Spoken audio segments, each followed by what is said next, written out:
Pantai masih menjadi tujuan wisata primadona masyarakat yang ingin menghabiskan liburannya bersama keluarga.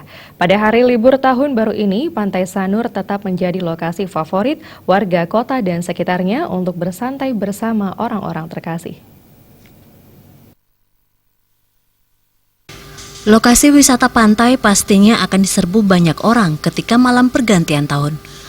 Begitu juga saat mengawali tahun 2017 ini. Datang ke pantai terdekat seperti Pantai Sanur adalah solusi liburan yang murah dan juga meriah.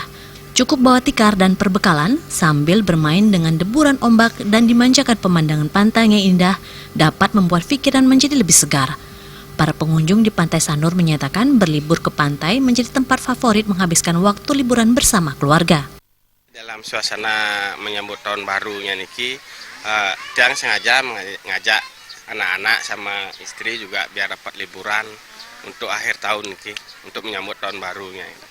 Biasanya sih kita membuat jadwal-jadwal yang tertentu aja. Kadang-kadang kita ke Taman Ujung, biasanya ke Tanah Lot, tempat-tempat wisata itulah.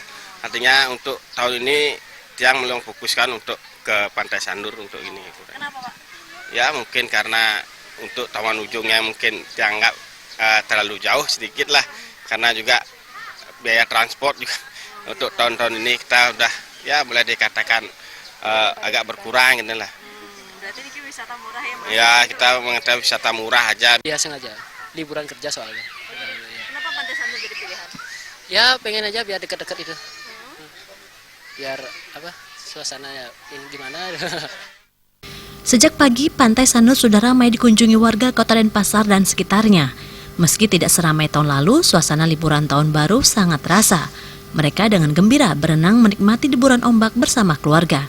Tak sedikit juga pengunjung yang bermain kano ataupun yang hanya sekedar duduk-duduk menikmati keindahan Pantai Sanur. Jenny Adantini,